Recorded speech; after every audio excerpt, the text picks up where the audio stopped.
पहले माँ फिर बीवी। ईशा और सार्थक कॉलेज में एक साथ पढ़ते थे। ईशा कॉलेज की बिंदास लड़की और सार्थक कॉलेज का हैंडसम लड़का। उन दोनों की प्रेम कहानी कॉलेज में शुरू हुई। सार्थक ईशा के लिए हद से ज्यादा पॉसेसिव था। बेबी कहाँ हो तुम? कब से वेट कर रहा हूँ तुम्हारा।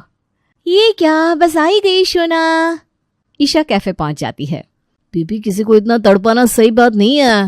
मैं तुम्हें नहीं तड़पा रही हूँ, अब लड़की हूँ, देर तो लगती है ना तैयार होने में। और जिसका बंदा इतना हैंडसम हो उस लड़की को खुद पर ना थोड़ा ज्यादा ध्यान देना पड़ता है। वैसे काफी सुंदर लग रही हो आज तुम। तुम काफी सुंदर लग रही हो, ये बात मैं तुम्हारे मुंह से रोज सुनती हूँ। नया क्या है इसमें? अब तुम रोज सुंदर लगती हो तो मैं रोज तुम्हारी तारीफ तो करूंगा ही। और वैसे भी कॉलेज की सबसे खूबसूरत लड़की हो तुम पर तो कितने लड़के फिदा है, लेकिन तुम मुझसे प्यार करती हो, ये बात मेरे लिए काफी बड़ी है। इस वजह से तुम्हें खुश रखना, तुम्हारा ख्याल रखना मेरी जिम्मेदारी है। तुम काफी सुंदर लग रही हो, ये बात दिन में एक बार नहीं 1000 बार भी कोई मुझे कहने के लिए कहे ना तो मैं उसके लिए भी तैयार हूँ। पागल हो तुम। हाँ, तुम्हारे प्यार में। ईशा शर्मा जाती है। हाय क्या शर्माती हो, तुम्हारा ये शर्माना सीधा दिल पर वार करता है जाने मन। तुम भी ना सार्थक कुछ भी कहते रहते हो। वैसे मेरे लिए कुछ सरप्राइज था ना, कहाँ है मेरा सरप्राइज? ये रहा। क्या है इसमें? अरे खुद खोल के देख लो। Wow, iPhone. मैं कितने दिन से खरीदना चाह रही थी। I love you, I love you, I love you so much Shona, तुम काफी अच्छे हो। आई लव यू टू बच्चा। Thank you so much for iPhone. अरे थैंक यू बोलकर कर दिया ना पराया। तुम्हारे मुंह से थैंक यू नहीं, आई लव यू सुनने के लिए तड़पता हूँ मैं, और तुम्हें ना वही शोभा देता है। हाँ, लेकिन ये आईफोन काफी महंगा है। तुमने इतने पैसे मेरे लिए खर्च किए, कहाँ से लाए इतने पैसे? हाँ, ये आईफोन महंगा है लेकिन तुम्हारे चेहरे की खुशी से ज्यादा नहीं। और रही बात पैसों की, वो तो पिछले 2 सालों से मैं पैसे जमा कर रहा था, कुछ सेविंग भी थी, उसी से खरीदा है। तुम्हें पसंद तो आया ना? अरे हाँ, सच में बहुत अच्छा है, लेकिन चलो अब लेकिन कुछ नहीं, नेक्स्ट वीक तुम्हारा बर्थडे भी है, तो ये समझ कर रख लो कि तुम्हारा बर्थडे का गिफ्ट है। Thank you. फिर से थैंक यू। स्माइल करो बस। और तुम मुझे कितने गिफ्ट देती हो, कभी वॉच, कभी परफ्यूम, कभी कुछ, तो मैं ले ही लेता हूँ ना। तो मैं हर बार थैंक यू थोड़ी ना कहता हूँ। लेकिन ये गिफ्ट काफी महंगा है ना, इस वजह से मैं थोड़ी नर्वस हो गई। ईशो, जो मेरा है वो तुम्हारा है। अब तो तुम मेरे दिल की रानी हुई, लेकिन आगे चलकर हमारी शादी हो जाएगी तो तुम मेरे घर की भी रानी हो जाओगी। फिर क्या, मुझ पर, मेरे पैसों पर, मेरी हर चीजों पर तुम्हारा हक होगा। ओके बाबा, ले लेती हूँ ये फोन। तुम कहाँ की बात कहाँ लेकर पहुंच जाती हो, हमारी शादी तक पहुंच गए। हाँ तो आज नहीं तो कल करनी है ना हमें शादी। क्या तुम्हारा इरादा नहीं है क्या शादी के मंडप तक मेरा साथ देने का? मुझे छोड़कर जाने वाली हो क्या? देखो कभी ऐसा सोचना भी मत, मैं तुम्हें मेरे अलावा किसी और के साथ कभी नहीं देख सकता। अगर ऐसा हुआ तो मैं मर जाऊंगा, तुम सिर्फ मेरी हो, मेरी। खबरदार, आइंदा ऐसी बात की तो। मैं मजाक कर रही थी। मुझे पता है तुम मुझसे कितना प्यार करते हो और उतना ही प्यार मैं तुमसे करती हूँ। मैं तुम्हें कभी छोड़कर नहीं जाऊंगी। मैं भी सिर्फ और सिर्फ तुम्हारी ही हूँ, सिर्फ इसी जन्म में नहीं, अगले 7 जन्म में। अगर उसके बाद भी कोई जन्म होता होगा तो उस जन्म में भी। और ये क्या बात बात पर तुम बच्चों जैसे रोने लगते हो? कि तुम्हें मुझ पर, हमारे प्यार पर भरोसा नहीं है? मुझे तुम पर, हमारे प्यार पर खुद से भी ज्यादा भरोसा है, लेकिन डर लगता है अगर तुम मुझसे दूर चली गई तो मेरा क्या होगा। इसी ख्याल से मैं तुम्हें कभी छोड़कर नहीं जाऊंगी। मैं सिर्फ और सिर्फ तुमसे प्यार करती हूँ। हाँ, अगर तुम्हारे बाद में किसी से प्यार करूंगी तो वो हमारे प्यार का प्रतीक हमारा बच्चा होगा, कोई और नहीं। नहीं, हमारा बच्चा होने के बाद भी तुम्हारी प्रायोरिटी सिर्फ और सिर्फ मैं ही रहूंगा, क्योंकि तुम्हारी जिंदगी में पहले मैं आया हूँ, बच्चा नहीं। प्रॉमिस करो मुझसे कि तुम मुझे कभी भी इग्नोर नहीं करोगी, चाहे वजह कुछ भी हो। Okay, I promise. मेरी सबसे पहली प्रायोरिटी सिर्फ और सिर्फ तुम ही रहोगे, हमेशा हमेशा के लिए। ये देखो, मैंने रोमांटिक मूवी के लिए हमारे टिकट निकाले हैं, चलो देखने चलते हैं। हाँ, काफी दिन हो गए हम कोई मूवी देखने ही नहीं गए, आज चलते हैं। ईशा और सार्थक का घूमना फिरना ऐसे ही चलता रहता है। दिन ब दिन उनके बीच का प्यार और ज्यादा गहरा होता है। ऐसे ही दिन बीत रहे थे। अब ईशा और सार्थक कॉलेज के लास्ट ईयर में थे। सुनो, मैं कल कॉलेज नहीं आने वाली हूँ। अरे क्यों बच्चा? तुम्हें पता है ना, जब तक सुबह सुबह मैं तुम्हें देख नहीं लेता मेरी मॉर्निंग गुड नहीं होती यार। और तुम्हारे बिना कॉलेज में मेरा मन भी नहीं लगता, आओ ना। अरे मेरी मौसी की बेटी की एंगेजमेंट है, इस बार समझ लो मेरा जाना जरूरी है। ईशो, मुझसे मिलने से ज्यादा जरूरी है एंगेजमेंट में जाना। नहीं ना बाबा, तुमसे मिलना मेरे लिए ज्यादा इंपॉर्टेंट है, लेकिन बहन की एंगेजमेंट है, जाना भी तो जरूरी है ना। ठीक है, जाओ तुम, लेकिन इसके बदले में मुझे कुछ तो चाहिए। ठीक है, तुम जो मांगोगे वही मिलेगा। देख लो, फिर ना मत कहना। अरे तो बताओ तो सही तुम्हें क्या चाहिए, मैं ना नहीं कहूंगी, आई प्रॉमिस। तो मुझे एक प्यारी सी किस चाहिए। पागल कहीं के, हम पब्लिक प्लेस में है ना। देखो, तुमने प्रॉमिस किया था, वादा किया वो निभाना पड़े। मैं तुम्हें सिर्फ एक दिन नहीं मिल सकती तो तुम इतने नखरे कर रहे हो। अभी हमारा कॉलेज कुछ दिन में खत्म हो जाएगा, फिर कैसे करोगी मेरा चेहरा देखकर तुम्हारी गुड मॉर्निंग? तब तो हम रोज मिल भी नहीं पाएंगे। हाँ, कॉलेज खत्म हो रहा है तो क्या हुआ, हम रोज मिलेंगे इसी तरह, क्योंकि जिंदगी का हर दिन मुझे तुम्हारा चेहरा देखकर शुरू करना है और तुम्हारा चेहरा देखकर ही खत्म। अभी कॉलेज चल रहा है तो हम कभी भी मिल सकते हैं, कोई हमें कुछ भी नहीं बोलता, क्योंकि हमारे घर पर पता है हम दोनों दोस्त हैं। लेकिन जब कॉलेज खत्म हो जाएगा तो मैं तुम्हें मिलने के लिए रोज क्या बहाने बनाऊंगी? हमारा रोज मिलना शायद पॉसिबल नहीं होगा। मैं नहीं बोल सकती घर वालों से हर रोज झूठ। हाँ, मैं तो झूठ बोलते बोलते ही पैदा हुआ हूँ ना। मैं मजाक कर रहा हूँ बाबा, तुम्हें झूठ बोलने की कोई जरूरत नहीं है। एक बार कॉलेज खत्म हो जाने दो, मैं आगे पापा के बिजनेस में हेल्प करने वाला हूँ, तो जॉब की कोई टेंशन नहीं। जल्दी ही मैं तुम्हारे घर वालों से बात करूंगा और मेरी प्यारी बंदी को अपनी बीवी बनाकर अपने घर ले जाऊंगा। फिर सुबह हो या शाम, दिन हो या रात, रहोगे तुम मेरे आंखों के सामने ही। दिन भर मुझे निहारते ही रहोगे, फिर तुम्हारे हिस्से का काम कौन करेगा? प्यार अपनी जगह है, काम अपनी जगह। देखना शादी के बाद तुम बिजी हो जाओगे और मैं घर पर अकेली बोर। हाँ, काम तो रहेगा, लेकिन तुम मेरी सबसे पहली प्रायोरिटी हो। किसी भी काम से ज्यादा तुम मेरे लिए इंपॉर्टेंट हो। मैं तुम्हें इग्नोर कभी नहीं करूंगा, फिर चाहे मुझे कितना भी काम क्यों ना हो। अभी तो कर लेता हूँ मैं खुद पर कंट्रोल, लेकिन पता नहीं शादी के बाद मेरा कैसे होगा। ईशा फिर से शर्मा जाती है। देखो, मैं कुछ भी कहूँ तो तुम इस तरह शर्मा जाती हो। फिर क्या तुम्हें ऐसा शर्माते हुए देखकर मुझे तुम पर और प्यार हो जाता है? वैसे शर्माते हुए तुम और भी कई गुना ज्यादा सुंदर लगती हो। दिल करता है बस तुम्हें देखता ही रहूं। हाँ तो देखते ही रहो ना, आखिर हूं तो मैं तुम्हारी ही। कभी कभी तुम भी ना काफी ज्यादा रोमांटिक हो जाती हो। अच्छा, मुझे भी तुम्हारी इस तरह रोमांटिक बातें सुनना अच्छा लगता है। सच कहूँ तो मैं तड़पता हूँ तुम्हारी इस तरह की प्यारी प्यारी बातें सुनने के लिए। हाँ, तुम्हारे साथ रहकर ना मैं भी फिल्मी बन गई हूँ।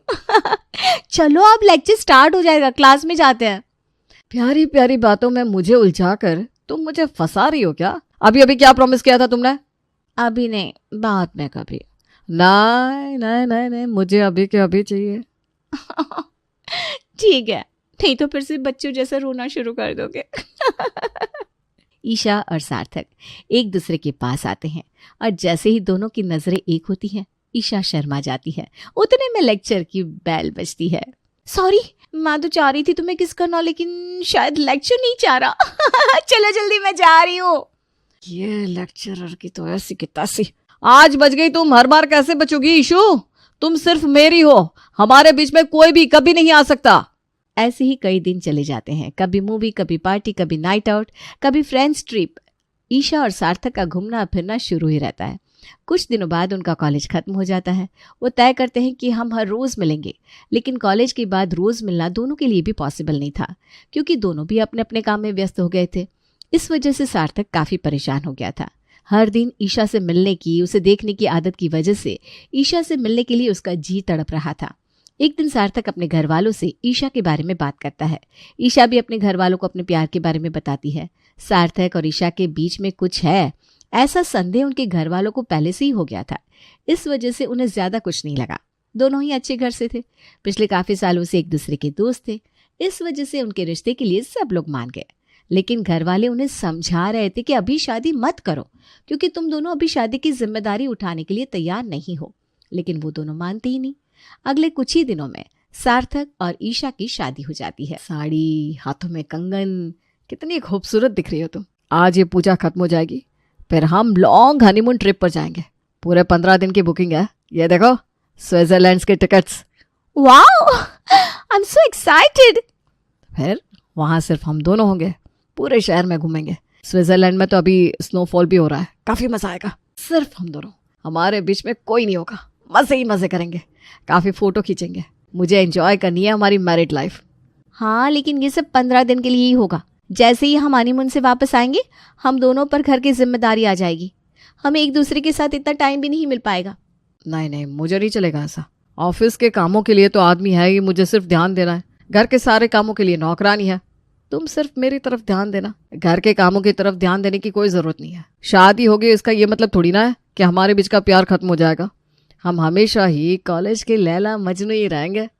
तुम ना सिर्फ उम्र से बड़े हुए हो, दिमाग से अभी भी बच्चे हो। ऐसे ही थोड़े दिन बीत जाते हैं। ईशा और सार्थक हनीमून ट्रिप पर जाते हैं, एक दूसरे के साथ काफ़ी टाइम स्पेंड करते हैं, अपनी ज़िंदगी के काफ़ी सपने देखते हैं। पूरे 15 दिन एक दूसरे के साथ अच्छे से बिताने के बाद वो लोग घर आते हैं। लेकिन तभी इनकी लाइफ में आता है ट्विस्ट। घर आने के बाद ईशा को चक्कर आते हैं। माँ देखो ना ईशा कैसे कर रही है, जल्दी से डॉक्टर को फोन करो ना। अरे तुम घबराओ मत, मैं करती हूँ डॉक्टर को फोन। मुझे लगता है चिंता करने की कोई बात नहीं है, ट्रैवल हुआ है काफ़ी, उस वजह से वायरल हुआ होगा। लेकिन वायरल की वजह से चक्कर कैसे आएगी पापा? तभी डॉक्टर आते हैं और ईशा को चेक करते हैं। क्या हुआ डॉक्टर, क्या हुआ है मेरी बहू को? अनीता जी, घबराने की कोई बात नहीं है, बल्कि खुशी की बात है। कॉन्ग्रेचुलेशंस, आप दादी बनने वाली हो। क्या? Thank you doctor. सार्थक, तुम तो इस तरह रिएक्ट कर रहे हो जैसे इस बारे में तुम्हें कुछ पता ही नहीं। ये तो खुशी की बात है और तुम्हारे चेहरे पर टेंशन दिखाई दे रहा है। लेकिन माँ हमें अभी बच्चा नहीं चाहिए, हमारे अभी काफ़ी सपने अधूरे हैं। हमें एक दूसरे को और जानना है, एक दूसरे के साथ और टाइम स्पेंड करना है। हमें ये बच्चा बीच में नहीं चाहिए। इस सब के बारे में तुम्हें पहले सोचना चाहिए था ना। और तुम्हें बच्चा नहीं चाहिए इसका क्या मतलब हुआ? ये बच्चा तुम्हारा और ईशा का है, उसकी मर्जी भी तो पूछ लो। उससे क्या पूछना, हमने पहले ही तय किया था कि शादी के 5-6 साल बाद ही हम बच्चे के बारे में सोचेंगे। लेकिन पता नहीं कैसे हमसे गलती हो गई। ईशा को भी अभी ये बच्चा नहीं चाहिए। माना कि हमें अभी बच्चा नहीं चाहिए था, लेकिन अब हमसे गलती हो ही गई है तो हमारी गलती की सज़ा इस बच्चे को क्यों दे? मैं तैयार हूँ इस बच्चे को जन्म देने के लिए। मुझे चाहिए ये बच्चा। ये तुम क्या कह रही हो? बच्चे को जन्म देने के लिए पूरी जिंदगी पड़ी है। अब ये हमारा क्वालिटी टाइम है, ये हाथ से चला गया तो ये फिर कभी नहीं आएगा। हम अबॉर्शन भी तो कर सकते हैं ना। तुम पागल हो गए हो क्या? बच्चे से ज्यादा तुम्हें तुम्हारे क्वालिटी टाइम की पड़ी है। भगवान ने तुम्हें खुद से बाप बनने का मौका दिया है, नहीं तो इस दुनिया में ऐसे कितने लोग हैं जो बच्चे के लिए तड़पते रहते हैं। मैं अभी इस बच्चे की जिम्मेदारी उठाने के लिए तैयार नहीं हूँ। आपको जो करना है वो कीजिए, लेकिन मुझे ये बच्चा नहीं चाहिए हमारे बीच में। तुम्हें जो सोचना है वो सोचो, लेकिन मैंने तय कर लिया है कि मैं इस बच्चे को जन्म देकर रहूंगी। बच्चे के आने की खबर से ईशा और सार्थक में अनबन बढ़ती रही। ईशा खुद की ओर ज्यादा ध्यान देने लगी थी, हर बार बच्चे के बारे में सोचने लगी थी। सार्थक को आने में कितनी भी देर हो, उसके लिए जगने वाली ईशा अब जल्दी सोने लगी थी। सार्थक से ज्यादा अब बच्चा उसकी प्रायोरिटी हो गया था। ये बात सार्थक को खटक रही थी। इस वजह से सार्थक और ईशा में हमेशा झगड़े होते रहे। सार्थक के दोस्तों ने भी उसे समझाया, लेकिन सार्थक अभी भी यही कह रहा था कि उसे बच्चा नहीं चाहिए। देखते ही देखते 9 महीने हो गए। उन दोनों का एक प्यारा सा बेटा हुआ था। ईशा की बच्चे के प्रति फिक्र और जिम्मेदारी दोनों ही बढ़ गई थी। अब तो वो पूरी तरह व्यस्त हो गई थी। इस वजह से सार्थक और ईशा के बीच में काफी दूरी बढ़ गई थी। कल रात को तुम हॉल में सोए थे क्या? क्यों? अब तुम्हें मेरे साथ नींद भी नहीं आती? इतनी दूरियां आ गई हमें। मुझे उस कमरे में नींद ही नहीं आती। वो बच्चा रात भर रोता रहता है और मुझे वो स्मेल भी पसंद नहीं है। और दूरियां तो हमें तुम्हारी वजह से आई है, तुम्हारे उस बच्चे की वजह से आई है। कहीं भी जाना हो तुम ना कह देती हो, मैं घर आऊं उससे पहले ही सो जाती हूँ। मुझसे बात करने के लिए तुम्हारे पास 2 मिनट का वक्त नहीं है। हमारी दूरियों की वजह तुम और तुम्हारा वो बच्चा है। कहा था अबॉर्शन करते हैं, लेकिन तुम्हें ही बड़ा शौक था माँ बनने का। तुम्हारी अकल ठिकाने पर है कि नहीं? ये बच्चा हमारे प्यार की निशानी है। एक बार बच्चा बड़ा हो जाए फिर मैं तुम्हारी ही हूं, और ये बच्चा हम दोनों की वजह से है। तुम भी तो शामिल हो इसमें। अब जो हो गया सो हो गया। जैसे मैंने स्वीकार कर लिया वैसे तुम भी स्वीकार कर लो। लेकिन शादी के बाद ये करना है वो करना है, कितना कुछ तय किया था हमने। उन सब का क्या?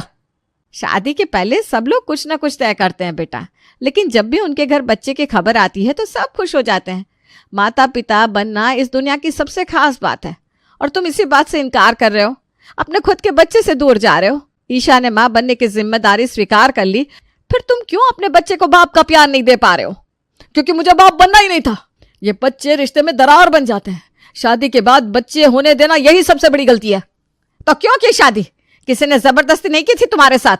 अरे गलती हो गई मुझसे। हमारे प्यार को तुम गलती कह रहे हो? सार्थक गुस्से में बाहर चला जाता है। ईशा रोने लगती है। अनीता उसे समझाती है। कुछ दिनों बाद, माँ आपको सुनाई नहीं दे रहा है क्या? मैं आपको कब से बुला रहा हूँ। तुम्हें दिखाई नहीं दे रहा है क्या मैं तुम्हारे पापा के साथ बात कर रही हूँ? मेरी जिंदगी में तुमसे ज्यादा उनकी अहमियत है, ये बात मैं भूल गई थी। शादी के बाद तुरंत तुम हो गए तो तुम्हारे पापा की तरफ मैंने कम ध्यान दिया। उन्हें भी तो लगता होगा ना कि उनका बच्चा हमारे रिश्ते में दरार है। उन्हें भी तो लगता होगा ना कि हमारे बच्चे हमारी गलती है। तो बस मैं मेरी इस गलती को सुधार रही हूँ। तुम्हारे तरफ ध्यान देते देते मैं अपने पति की तरफ ध्यान देना भूल गई। ईशा को तुम समझाते रहते हो कि बच्चे रिश्ते में दरार डालते हैं, लेकिन तब मेरे पति की यानी तुम्हारे बाप की सोच तुम्हारी तरह नहीं थी। उन्हें तुम कभी हमारे बीच में दरार नहीं लगे। वो तुम्हें दिल से प्यार करते थे और दिल से उन्होंने तुम्हारा स्वीकार किया था, लेकिन तुम्हें तो बच्चे से ज्यादा अपनी पड़ी है। माँ, मुझे माफ़ कर दो, मुझसे गलती हो गई। अपने बच्चे को मैं हमारे बीच की दरार समझता रहा। मैं पिछले कुछ महीनों से ईशा के साथ काफ़ी बुरा बर्ताव कर रहा हूँ, यहाँ तक कि बच्चे के साथ भी। मुझे माफ़ कर दो। माँ बनना इस दुनिया का सबसे खूबसूरत एहसास है। माँ बनने के बाद हर लड़की अपने बच्चों से सबसे ज्यादा प्यार करती है। एक माँ अपने बच्चों के लिए कुछ भी कर सकती है। हर लड़की पहले माँ होती है, बाद में बीवी, बहू। माफी मांगनी है तो जाकर अपनी पत्नी से मांगो। तुम्हारा गुस्सा, बदलाव, बच्चे की जिम्मेदारी वो बच्ची अकेले संभाल रही है। सार्थक को अपनी गलती का एहसास हो जाता है। वो ईशा से माफी मांग लेता है।